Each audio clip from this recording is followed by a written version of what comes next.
Of late, a few ladies, women, no, let me call them mothers, have reached out to me, and apparently they've been having like let me say, a common problem.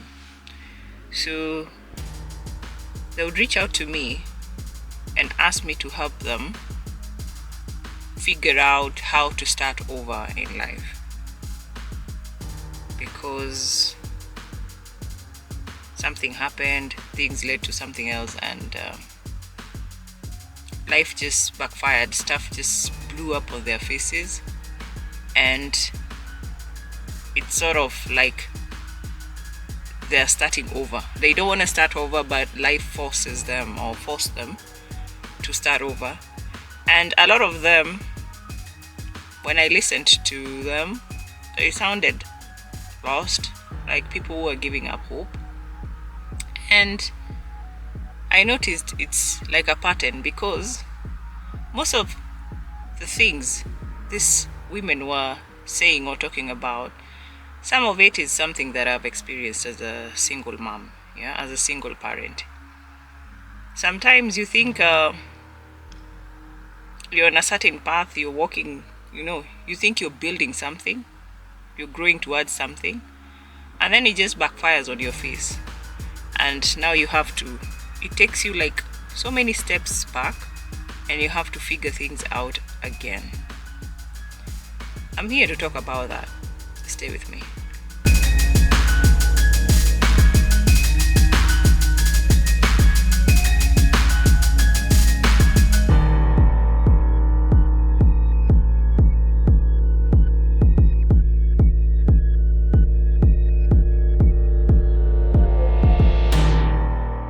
Hi, I'm Miss Moithathi, and welcome back to my channel. I talk about personal finance, women empowerment, life, without pretending that it's easy, because it's not. Okay, I think the only people who have it easy are the ones who are dead, or when you're a toddler, when you have no idea what this world is about. Anyway, if this is your first time here, please like, subscribe, comment, share, and don't forget to turn on the notifications bell so that you're notified anytime I upload another new video. Now, today I'll be talking about the women who are starting from zero. Okay? It doesn't really matter where you're coming from. Maybe you're a mother, or maybe you are in a relationship, you got pregnant, and now this man doesn't want anything to do with you, or he doesn't want the responsibility of this child. Or you were married, or you're in a relationship, and this man maybe died. Or you were married and you got divorced and you had not planned yourself. Just, stuff happens. So I'm here to talk about how, or I'm here addressing the women who find themselves in that situation where they have to start from zero again. Okay? Because let's be honest, not everyone always has like a backup plan. There's people who come from great families, wealthy families, they sort of have a soft landing. Okay, some might even come from those wealthy families, like one of the ladies I was talking about, but the family is the type of people you can't rely on. Okay, so you have to figure things out yourself, like I did most of my life. Okay, so I'm here to give a few pointers which I hope can help before someone decides to reach out to me in person. Okay, so the first thing that you need to do once that happens is to find safe shelter for you and for your kids. It would have been easier if it was just you alone, but now you're a mom.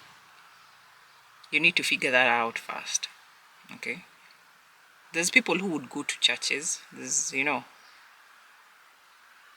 like to these groups of women, like Women's Guild in PCA, ACK.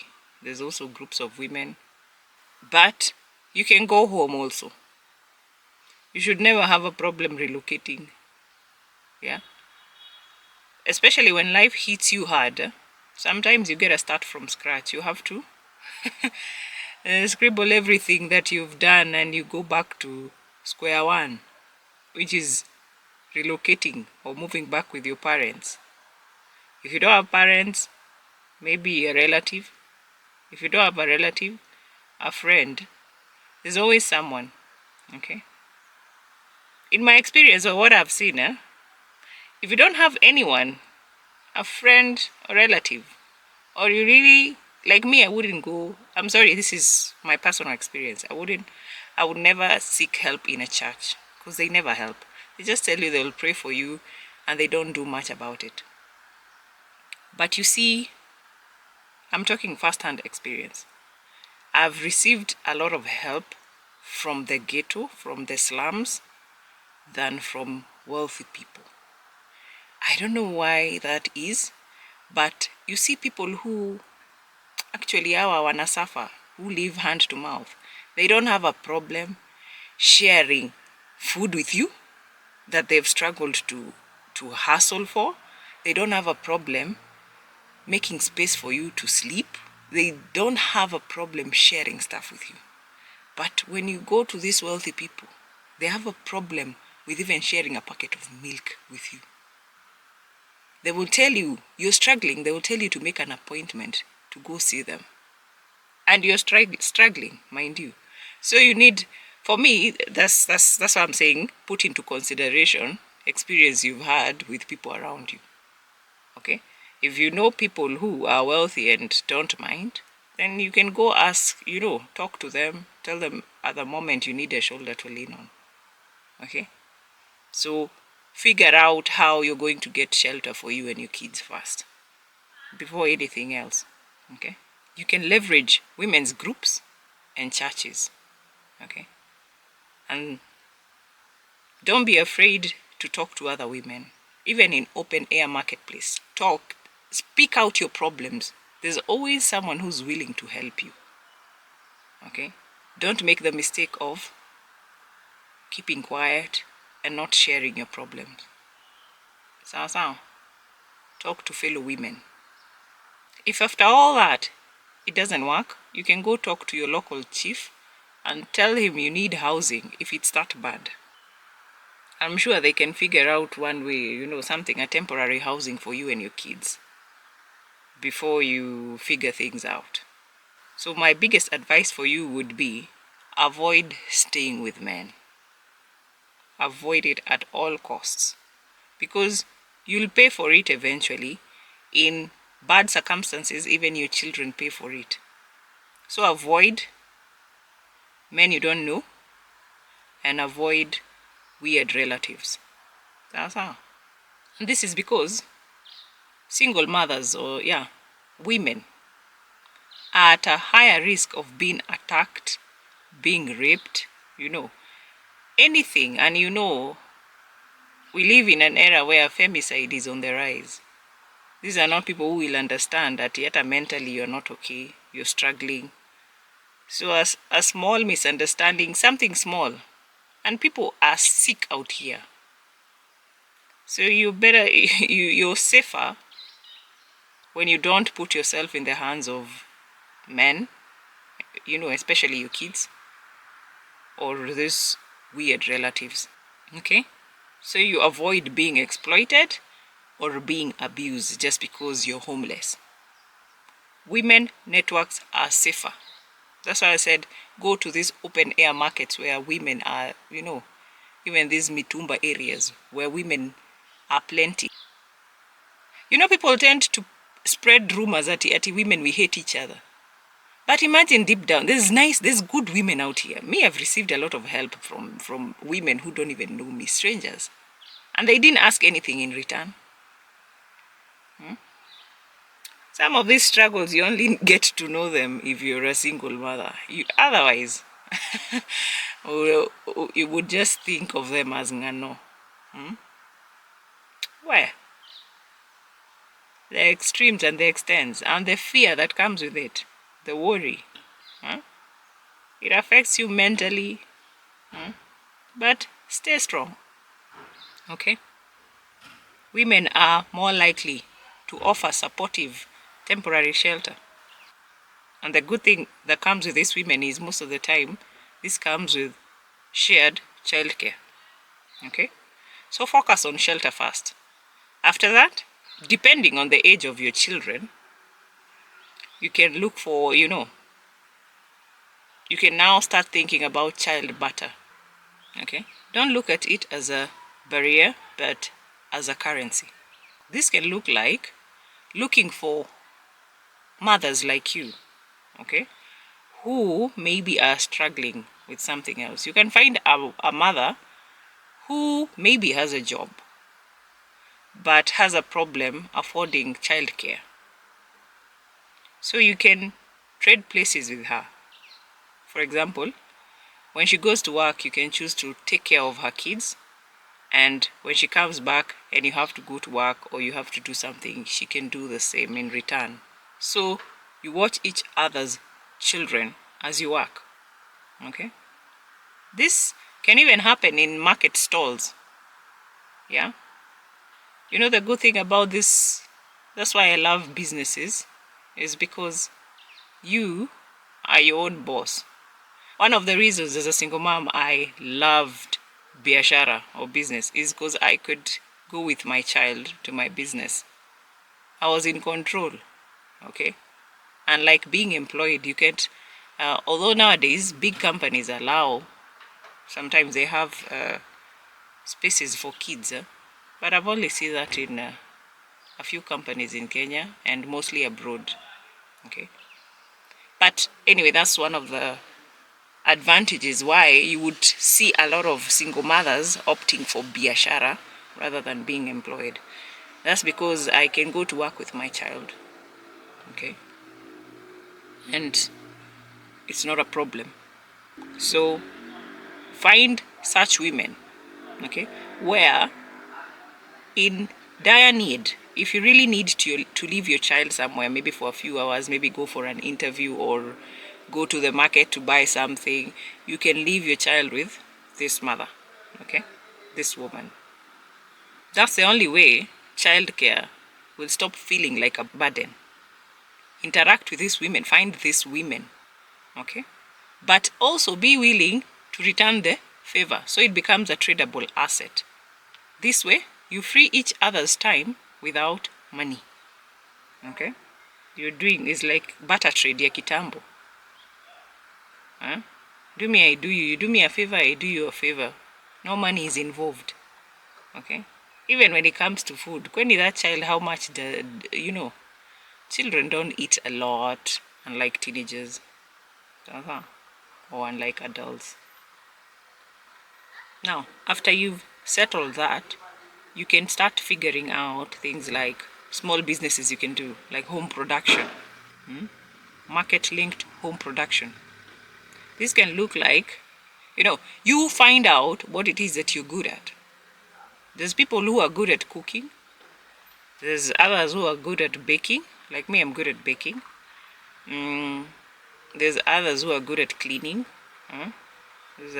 Yani hawa ni watu wanaitwa wako na, I can't remember that condition. Watu wanapenda usafi sana. So find whatever it is that you're good at. If it's cooking, start making bajias, mandazis, snacks. And if you don't have the money, you can find the good thing about these locals. That's why we like supporting these local businesses, like the local dukas. You can first go and kopa. You can go and borrow flour and mafuta and some of these things. And then you start your business. Because when things go left, these are the people who support you. The supermarket will not give you flour ya kukopa. They will not allow you to borrow anything from them. And that is why it is very important to support these people.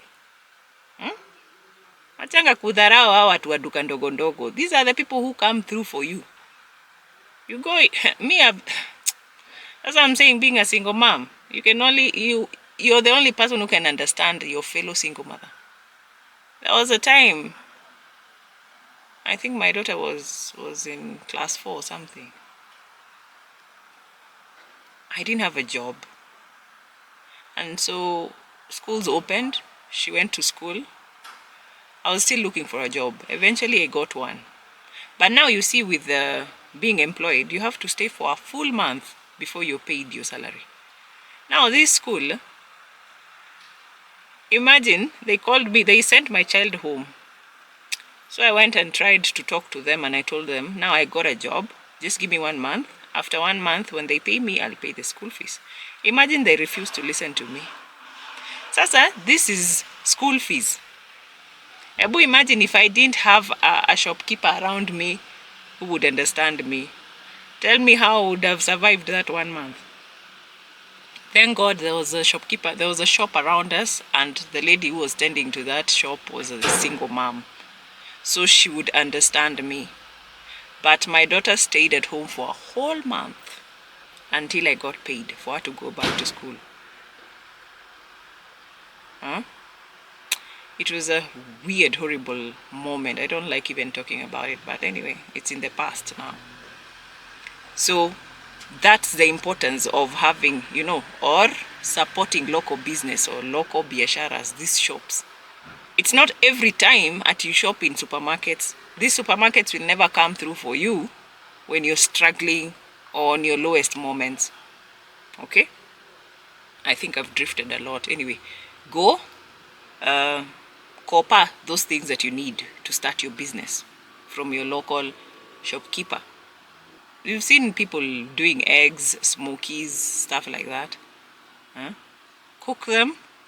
Then you can start selling these things maybe kwa stage, or in an open air market, or in it depends which town you're in. Okay? You've seen these people even selling at construction sites. You can start selling mandazis outside a school. You control time. Kids are supposed to leave school at 5, so you're there by 4:30 with your mandazis in a bucket or with whatever. You can buy different assorted types of sweets, and you position yourself outside the school. So when the kids leave school, that 5-10 shillings, if you sell several sweets, you've made your own money. Snacks. And as I said, the beauty about these businesses is you can go with your child to that business, because it is not advisable if you leave your child in the house alone. It is not. So you can go with this child, and if something, maybe you have to run an errand, your child can be a salesperson. They also can learn a thing or two. They become a sales assistant, which will help them eventually, even in life. You don't leave kids at home. It's very dangerous nowadays. Anything can happen. That's how. So when you do that, most times, production costs near zero if you negotiate something like credit for fast batch. Daily profit can be something like from 100 to 400, 500 Kenya shillings. It's possible. Okay. It also depends on how venye unajituma.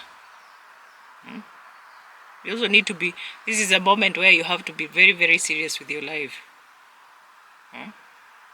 Sometimes people would look at me and me, I've even sold tea, kuzungusha chai and food, just to try and make ends meet. That's why I decided to make this video. Because there are moments as a single parent, as a single mother, you put your pride down. Achana na hii vitu ati ya kukimbizana upate pesa ya haraka. You're doing weird things. Hey, me, I've struggled. Hey, me, I've suffered. Where? Me, I'm always willing to put my pride down. I will do those odd jobs. Me, ni venye hata sijui kukatakata sukuma wiki na cabbage. I don't know how they do it, nicely. If I did know how to do that, I would. Me, paka kibanda basi ningekuwa nayo. The only kibanda I've had is for selling mitumba clothes. Okay? But my point is, you need to be willing to do these things. You need to put your pride aside. And that's why sometimes you're told, if you feel too embarrassed, then relocate. Problem is when you have kids, that becomes a problem. Because now you're going to a strange town. Unless you have relatives who don't mind staying with your kids until you sort yourself out. If you do, then move. Okay? Now, another thing I would advise you is to avoid overnight jobs. These overnight hustles or these lone house calls. You find, when you're desperate, there's always not all opportunities that arise are good. There's also going to be weird opportunities. Okay, so you need to be very wary and be very careful, because remember, you're a mom, you have kids, someone is dependent on you, someone depends on you and depends on your safety and depends on your health. So you need to take care of yourself also. So look for safer jobs, opt for things that are safer. Okay, if you can do cleaning during the day, do that. If you can do laundry for people, there's people who can, you can talk to people, gather a few, ask them to changia for you. You buy a small washing machine, you can do laundry for people. You just call a bike, wanakubebe yako ka machine, you go, unaoshea watu, wanakulipa, you go back home. But all this during the day.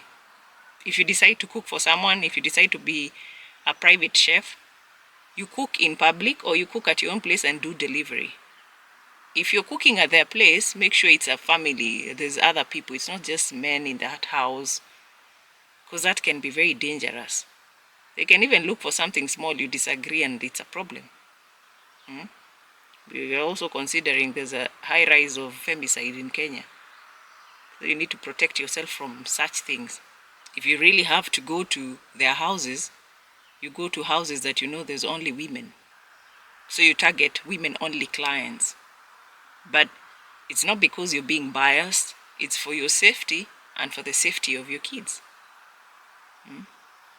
So even if you tell people to start referring you, you have to tell them that. You put a clause to whatever you're telling them. You tell them, if I'm a private chef, I'm only going to houses where, it's women only.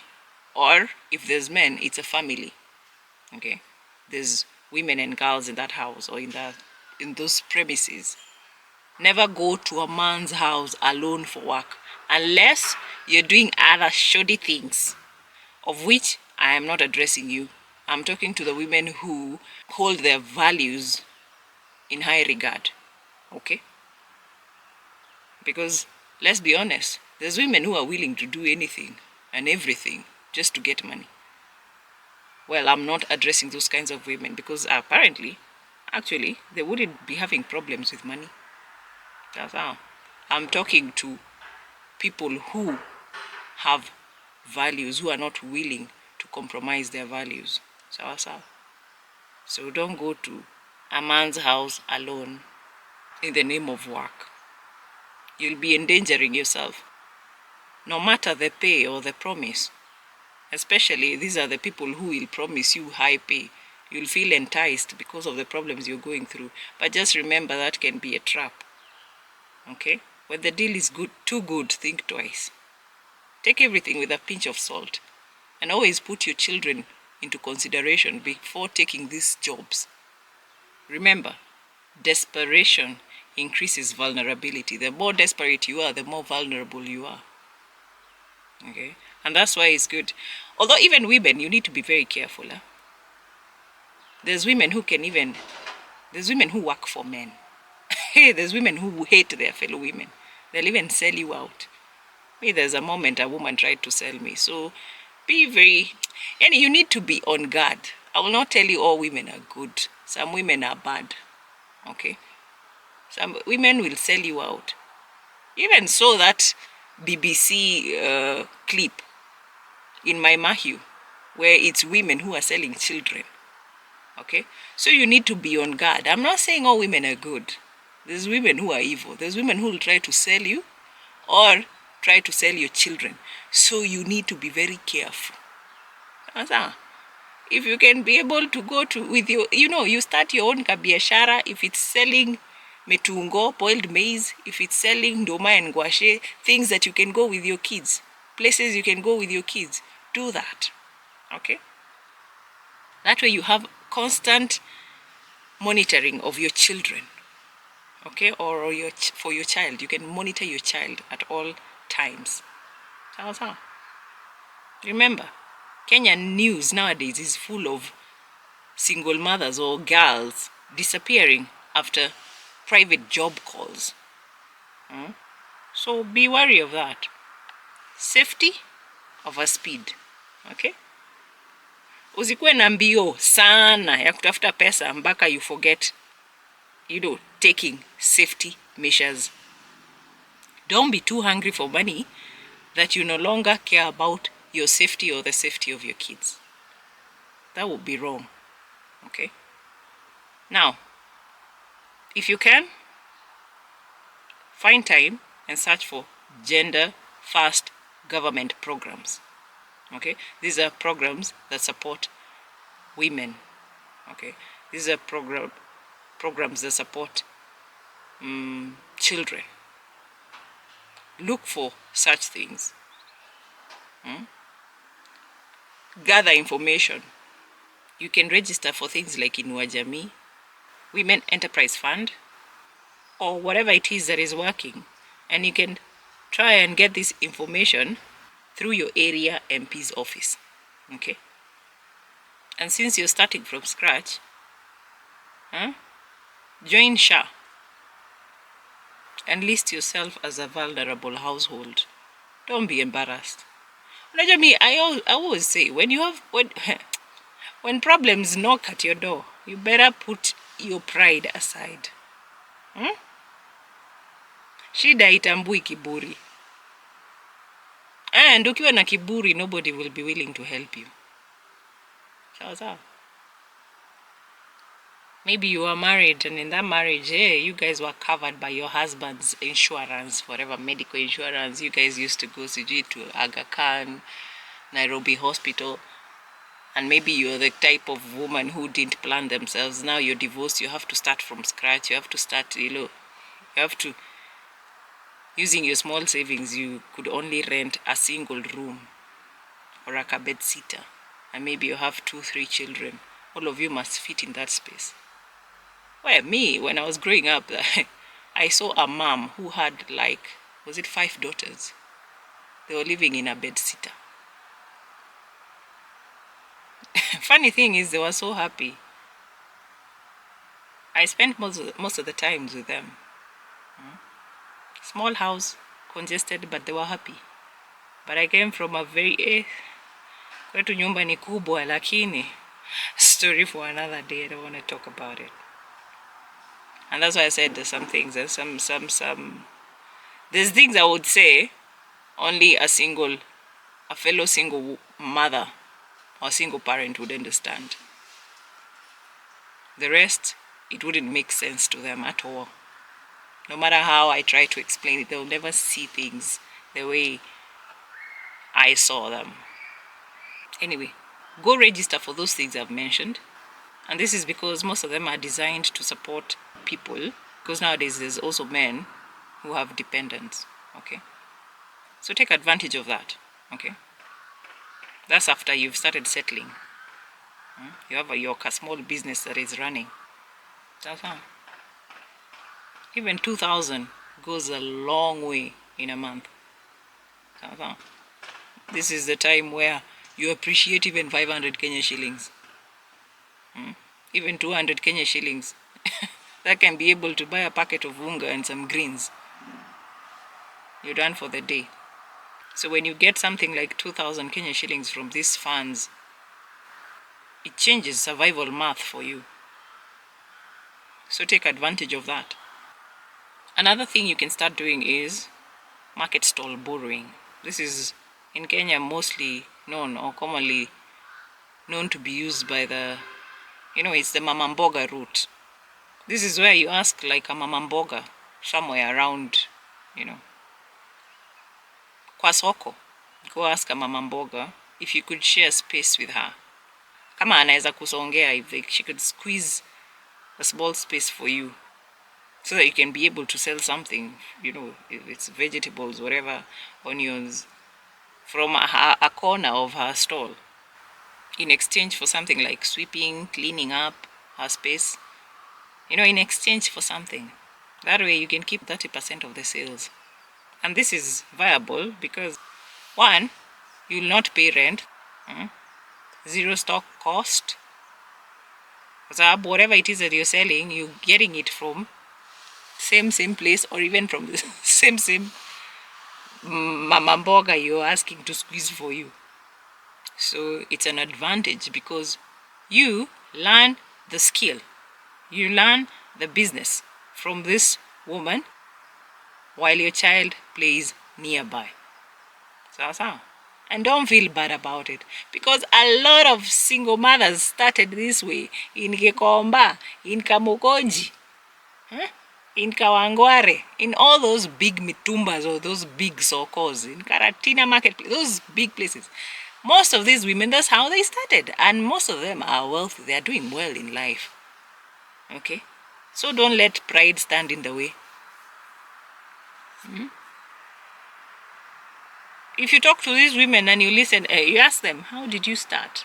How did you get into this market? How did you come to Gikomba? How did you come to this open air market? How did you start before hii kibanda yako imejaa everything? There's no fruit that lacks in your kibanda. How did you start? I bet you, if you listen to their story, maybe some of them were even way worse than you. Okay? So do that. Another thing you can do is digital gigs that fit school runs. Okay? But now this is, like, for example, if you have a laptop or a good phone, that way you can do jobs like data entry, you can do transcription jobs, or even chat moderations for some companies. But now you see also these ones you apply and you have to wait. You don't know how much time you have. This is something you can do at home when after your kids, you guys have had dinner, you're resting. You can always go online, find something you can do. You can find places during the day where there's free Wi-Fi that you can go use. Or if your neighbor has Wi-Fi, you can talk to them to give you the password. These things, sometimes you just need to talk to someone and you'd be surprised they're willing to help. They're like, oh, you just need my password? Yeah. You explain why. Asione ni kama unaenda kutumia Wi-Fi password yake na uchafu ama na takataka. So you just talk to them, and imagine most of them don't have a problem. Most people don't have a problem. They'll be like, okay. Because remember, this is life. Today I need something from you, tomorrow you need something from me. If you don't find people, or if you live in an area where, of course, if you're struggling, then most of you don't have Wi-Fi. Then you can find some time during the day, go to a cafe, where there's Wi-Fi, and use their Wi-Fi. Okay, or a library. I don't know if libraries in Kenya have Wi-Fi. Okay, so as I said, these are still things you can do when your child sits with you, or when your child is with you if they are not in school. Okay, you can always find something like a coloring book to keep them busy as you work. Things that favor you as a single parent, as a single mother. The beauty about these things is these are flexible hours. You can control the hours. When you think about being your own boss, you can be able to control these things. Most of the times you won't pay for transport, unless now, if you're looking for Wi-Fi and the cafe you find or the place you find with free Wi-Fi is like a distance, now that can be a problem, of which now I'll tell you to start thinking about other things, think about other solutions, other businesses. So look for things that won't need you to use transport money. Look for businesses or gigs you can do that you won't have to pay for transport. And if you start doing these online businesses, avoid these advices you're being told online. Ati chat with mzungus, did you chat with who for money? What they're not telling you is you'll be asked to do weird stuff. Strip yourself naked, send nudes, things that compromise your values for a few bucks, for a few shillings. Don't do that. Don't be that desperate to ruin your own life. Huh? And that's why I said this video is not for everyone anyway. So avoid those send nudes for remote work. Okay? And people will advise you. But remember, nobody wants to go down alone. Hey! Hey, they want to drag themselves down with you. But let me tell you, they might be lucky, and then God might decide to show an example with you. If you try it. So don't do it. Don't do it. Avoid scams because you're vulnerable. So it's easier for you to also be scammed. Because these are common traps out here for desperate people, for desperate women. And that's why you see, people know when you're a single mom, you're just vulnerable. You're desperate one way or another, especially if you're not stable. They know you're desperate. They know there's opportunities, you'll say yes. And that's why most of these women, you find them, they're even going into prostitution because someone knows you're desperate and they sell you out. They go make a deal with someone, a man, or whatever. They get a cut from that deal. And then they come and tell you, go see that man. They will give you this amount of money. But they've also made money on your head. They are making money off of you, pretending they're helping you. So avoid these things. That's how people sell you. Okay? You need, as a single mother, as a single parent, you need to be very careful. We live in very dangerous times. It's very dangerous for you to just be living blindly and believing people. Remember, ati mtu anakuja anakuambia ati just chat with this person and you get free money. There's no easy money or free money in this world. Everything has a price. Okay? For me, I'd rather pay in cash than pay mentally, than pay psychologically, because that's a very expensive price to pay. So you figure it out. Okay? And that's why you're told, do things. When your children grow up, you'll not be embarrassed. They will not be embarrassed by you. Okay? Think about the kind of impact or whatever it is that you want to show these children. Remember, children don't do what you tell them to do. They do what you do. They copy you. So if they see you're a business person, that's what they'll master. If they see you always take the easy way out, don't be surprised when they're adults, they take the easy way out. And remember, in life, everything has consequences. That's how. If you use nudes to make money, eventually they'll leak. There'll be embarrassment that comes with it. Don't come to us telling us, did you feeling embarrassed and all that? We'll judge you. Wachana na hii ujinga ati wanasema, we listen, we don't judge. We will judge. That's a hypocritical statement over there. People judge you. Don't be foolish enough to fall for such things. We are humans. But you don't judge because you'll be judged. Me, I'll judge you. People will judge you, and that's just facts. Take it to the bank. You can agree with me or not. You go argue with yourself over there with your shadow. So as much as you decide to do digital gigs, be careful. Not all online money is legit. Remember, even these pyramid schemes nowadays zimeingia online. So just be careful. And most of these legit things that are online, they pay also peanuts. Unless you have connections and all that, of which now I'm not talking to you because I'm talking to people who are starting from zero. If you have the connections, then it means you don't need my advice, right? If you have the connections, you do what you gotta do. Now, after you've started these small businesses, may it be cleaning, cooking, whatever it is, you're selling a kibanda, mtumba, look for credit circles, okay? especially among single mothers or young girls, or even some married women. There's married women who are suffering, who are going through it. There's no difference between a single mother and, because you'll find they're doing everything, they're struggling in their marriage, in these things they call marriage. Yeah. So you can find such women, and you can start a chama of like 5 or 10 women, single mothers or young girls, people who are in that level of yours. Because you cannot start a chama with a woman who has a good salary, who has a good job.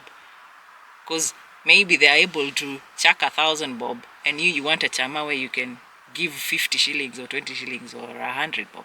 You see? So you really have to, sometimes that's why I say, mentally accept that things are not working out for you at the moment. So you have to accept and change the way you see things. So hata ukitafuta wanawake wa chama, fellow women you can start a chama with. You look for single women or people in the same category or criteria that you're in. Hamjaachana sana. People who, like, you're in similar situation.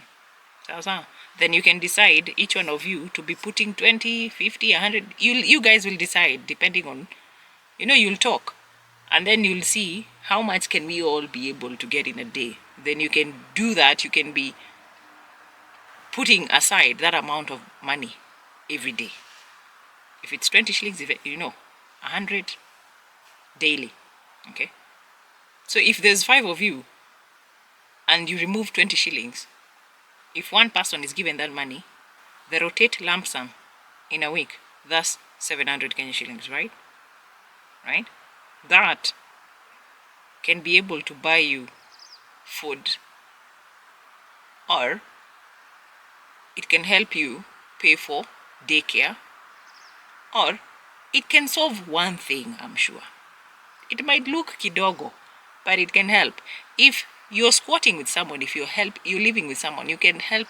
With that money, you can be able to tell them, today let me pay the water bill. Or now let me pay electricity, let me buy the tokens. Or let me, it's nice, even if you go buy kidogo shopping, and because that 700 shillings can buy like a 5 kg of unga ugali. It can buy 5 kg or 6 kgs of unga ngano.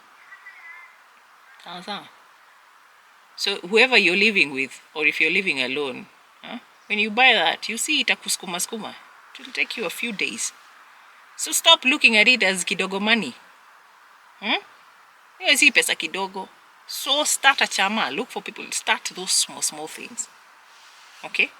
When things, you guys, of course, you'll be working hard. You'll keep growing. You go from 20 shillings, 30 shillings, you start 50 shillings, 100 shillings. Okay? Yeah. And the good thing about this is the chamas. The good thing about these chamas is there's, in the beginning, you guys are not using, there's no bank and there's no interests. Hii ni nyinyi wenyewe kwa wenyewe kuelewana. I remember even me when I started my baking business. Kwani how do you think I started it? Sini chama. Niliingia chama. Tulikuwa tunatoa sijui tulikuwa tunatoa how much hapo Ruaka. Nilikuwa nasikia kugive up kwa sababu mimi nilipewa namba yana huko karibu na mwisho. But the moment I got that money, I went and bought everything that I needed for baking, from the oven to mixers to, I bought literally.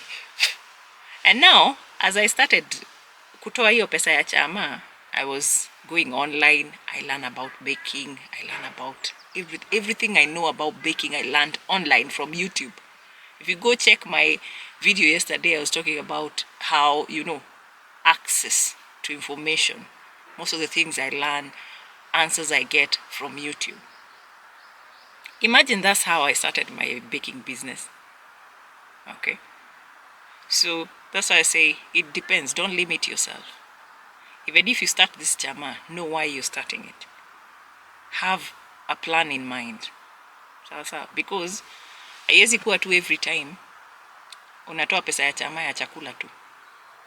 So in the beginning it can start like that, but eventually you grow into something else. Okay? Eventually it grows into something else.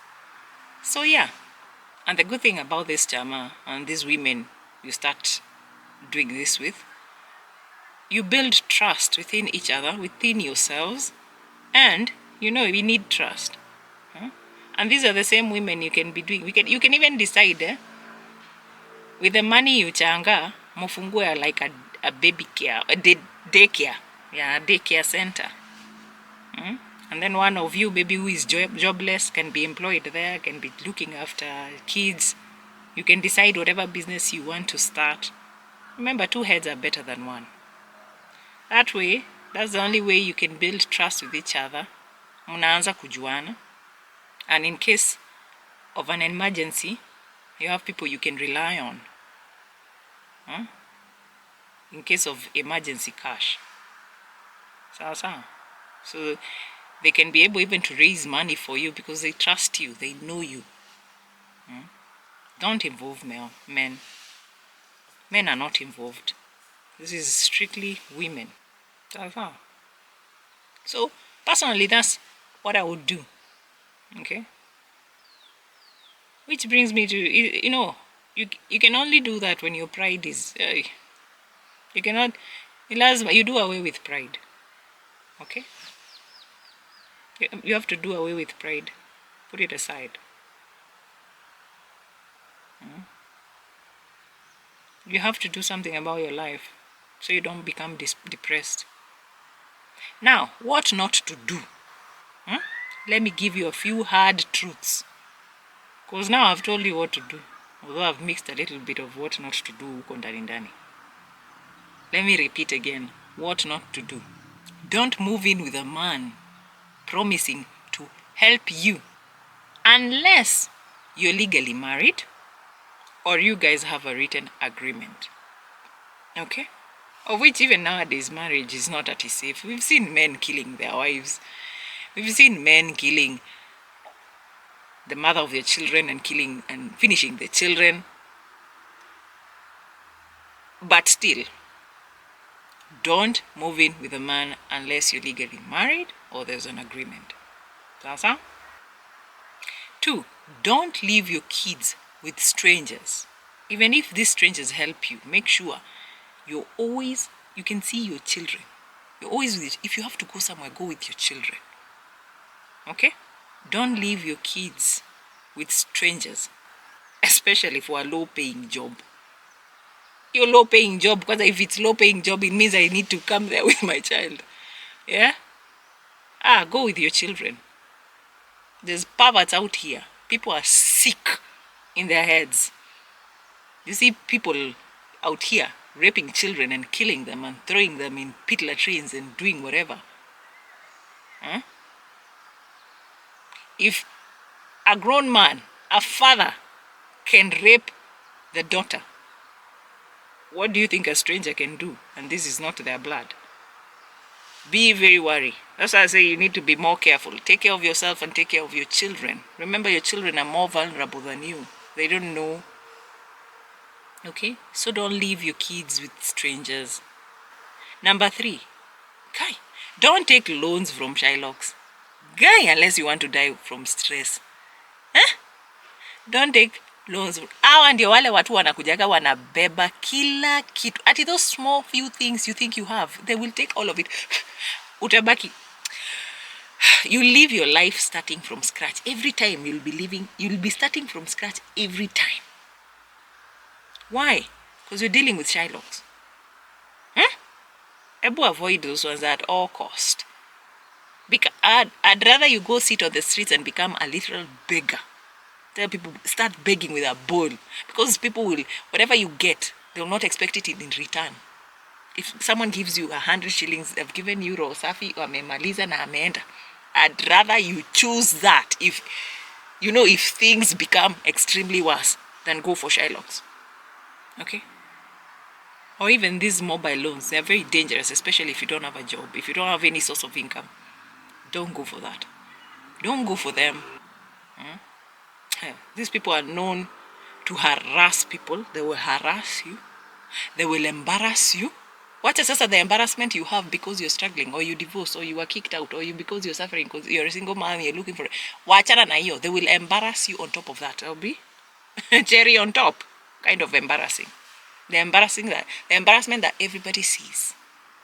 They'll embarrass you in your neighborhood. If you moved back home and you went for Shylocks, they'll embarrass you in front of your family members. Huh? Proving to everybody else that you're the problem. You don't want that. You don't. So, avoid Shylocks at all costs. I mean, guy.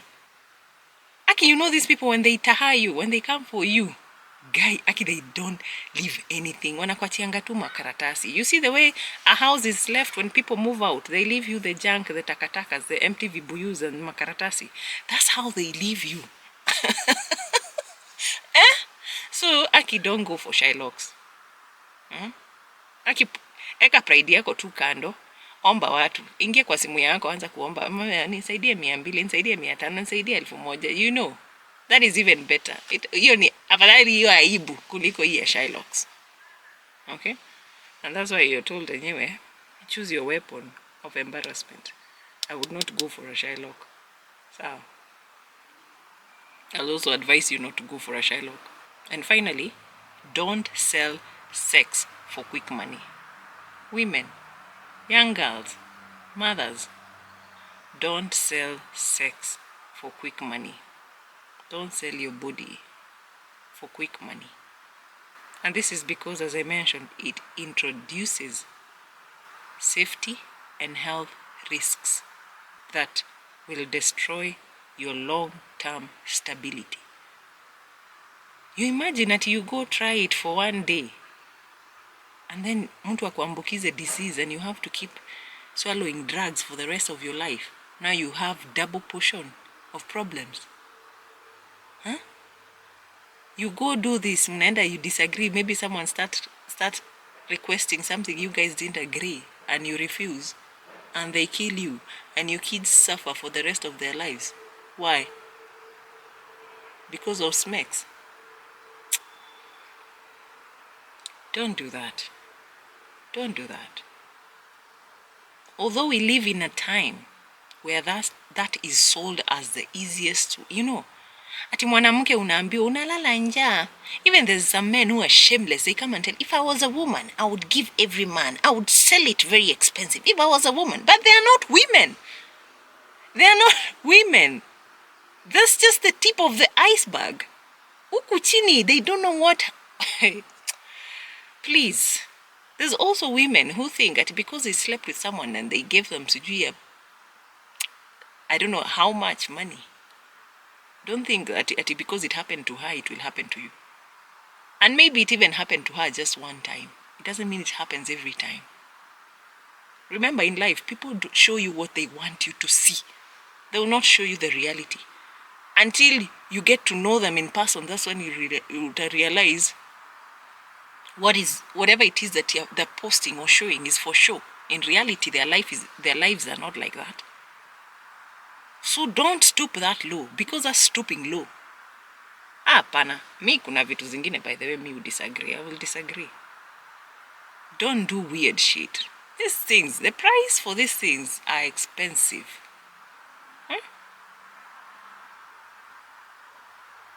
Selling your body for money. Niki imagine kwanza hata wachana na hizi. Niki imagine you can be in a relationship and a man keeps bringing you some infections, and how expensive that is. It will cost you roughly 3K gwenda juu just to clear an infection. And you decide that's the kind of business you want to do, then you'll be making money for pharmacies and stuff like that. So don't do that. Those are hard truths. You will suffer in the beginning. And if you haven't noticed, look around. They say women, especially when they start doing, the moment you start doing this, you know, smacks business for quick money, there's things they'll start requesting from you. Things that you can't do in your normal mind. So you'll find yourself, you start drinking. Those are the same people, your clients, will introduce you to drugs, because they'll tell you, no, if you feel embarrassed, those are the kind of women you'll start surrounding yourself with. You'll find them, they're using drugs, using hard drugs and stuff like that. So that they, you know, they're unconscious when they're doing these things. Alafu within 5 years, utakuwa umebeat wewe, utakuwa umechapa. And now, you'll have 10 problems. You don't have money, you don't have a business, you're addicted, you're a sex addict, you're addicted to pombe, drugs, yani you're sick. Sasa hata tunashindwa where or how to start helping you. It's easier to help a woman start a small business than it is to help a woman who went down that line. But at the end of the day, we don't force people things here. I don't force anyone to do anything. Okay? I just tell you, this is right, this won't work out. This is right, this will work out. This is wrong, it won't work out. Okay? And avoid those shiny things. You see those girls who advise you to sell your nudes, sell your body. They look lovely. Their lives look like ni kama wamejipanga vizuri. They live in the very nice places, posh places. But give them 5-10 years. Give them 5-10 years. Because in life, you choose how to start. If you start up, that means the only other way you can go is down. If you start down and you grow pole pole, eventually you'll find yourself up there. So these girls who want quick money, they feel they've started, they feel like they've made it in life. But eventually, kinaumanaga.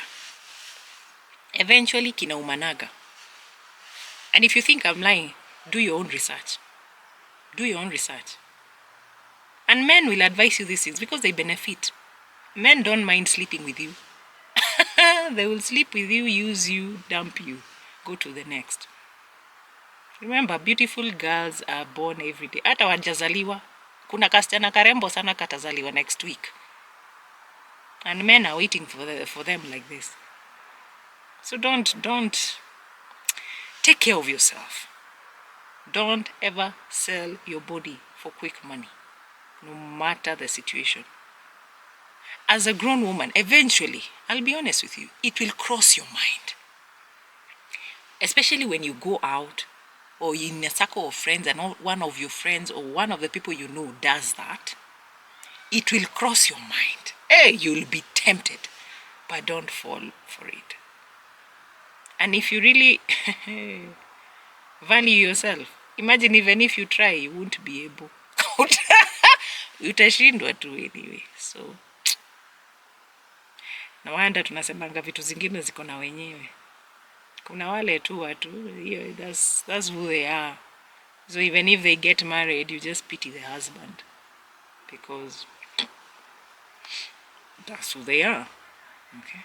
So those are the first 7-day survival routines I've given you. In case you're starting from zero. Day 1 and 2, you look for shelter. Either you move back home or whatever. Just find a way, look for shelter, and do something as simple as butter cooking for food. Okay? Butter cleaning for food. Do whatever it takes. Butter something for basic needs. Which is an advantage. If you move back home, then it means shelter and food is covered. If your mom is alive and if you have great family members who can support you, then it means you just need to start looking for a job. You don't need to start looking for food, and all that. But for those who find themselves in the other side of life, you need to figure that out. Okay? Day 3, approach a mama mboga for a stall deal. Day 4, register for something like Inua Jamii at your chief's office.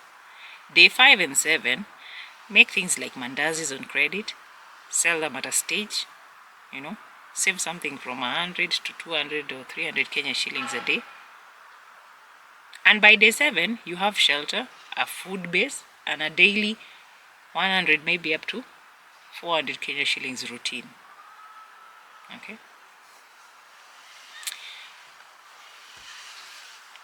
Bora ujitume.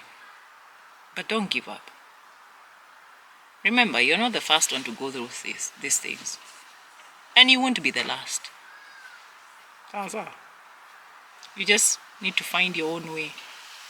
Nothing is easy in this life. Even those ones who think selling their bodies for quick money, they think that doesn't have its own downside. It has, my dear. It's just that because they want you to do it with them, they will not tell you, because if they tell you, you will refuse. Okay? There's nothing in this life that doesn't have three sides to it. There's the good, the bad, and the truth. Okay? So just know everyone, whatever everyone is doing in this life, whatever choice they've made, there's struggles they're facing because of that choice. Don't be fooled by anyone. We've mastered the art of masking and pretending. Don't be fooled by that. As long as someone is alive, anakapitia ni venye tunajua kuficha. Okay? And even if we solved something last week or yesterday, something else is bound to happen. This life is just so unpredictable. Okay? Just don't give up when something happens. When shit hits the fan, don't give up.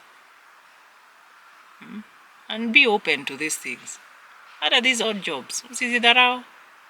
Ukiona mwanamke anauza watermelon huko kwa barabara and they are feeding their child, well, they are way better than that married woman who doesn't have a job. And the good thing is, as a single mother, the moment umeshajua kutafuta pesa, you'll be happy. Even you won't feel the need to get married again. Ukishapata do, utakuwa unaangalia marriage ukiimagine kwanza relationship yenye ulikuwa ama na huyo baba ya mtoto ama whatever venye ilikusumbua and the stress that comes with it. You look for your own money and live peacefully for the rest of your life. And that's why you'll find some single mothers, they're not in a, kwanza when they start getting money, they're not in a hurry to get married. Okay? Because these are the women most of the time who have tested relationships. They've been with these men who showed them the other side of things. Okay? And you had to, life pushed them in a place where you wouldn't even want your enemy to be at. So once mwanaume mmoja amekuonyesha moto, anakuonyesha huyo mtoto ni wako, ni wewe na wewe huyo mtoto, count me out. Once the man is not the picture and you're forced to do things alone, sometimes you lack the reason to have a man in your life. Like what for? For stress or for what? So eventually, once you figure things out, you create a new routine, you get a job or you start a business, things start going well for you. Imagine you'll be happy. Okay? So there's light at the end of the tunnel. Excuse me. So there's light at the end of the tunnel. Don't give up. Okay? Yeah, you might feel crushed because you're at zero, but a lot of people have gone through that phase. Doa kwe goro. Okay? Don't give up. Cry if you must, but you need to stand up and start looking for solutions. Okay? Well, if you still feel the need to talk to me, you can reach out on the comment section. When I have a moment, I'll respond. If you have any other idea or any other thing that I might have skipped, please also share with us on the comment section. Okay? Women, we need to be there for each other. And if you're a woman out there, haki ya Mungu, seriously, and you can really help, or you know of a woman who could use help, please do it. Okay? Because you don't know where you'll be tomorrow or the other in the next 1 year. Let's be our sister's keeper. Let's copy these men. We need to put a stop to these shenanigans or this maneno men saying women don't support each other. I know. We need to stop being our own enemies. We need to start supporting each other. We need to be there for each other. Okay? Yeah. You might not be the one struggling. It might be your daughter. It might be your niece. So, let's try and help each other out as women. Even if I can't employ you as a single mom, and I know someone needs, or I know some place she can get work, please refer them. You don't necessarily have to host them or give them food, but you can do something as give them a referral. Okay? Help where you can. Okay? Yeah. Let's be our sister's keeper. And life will change. Everything will become better. You never know what you do for someone. You might do something small and it means the world for somebody else. You might do something small for someone and they pray for you for the rest of their lives. You'll be wondering what is happening. So, anyway, that's it. I think that's all I had for today. I hope it helps someone. So if you're out there, don't give up. Talk to people. Just don't shut yourself. Usijifungie. Okay? Put yourself out there and talk to people. So, and never give up. Take one day at a time. Not that you can take 10 days at a time. Yeah? Well, that's it for us today. Yeah. Looks like it wants to rain, so I need to go do other things. Well, it was lovely. I'm Miss Moithathi, and I'll see you in my next video. Cheers.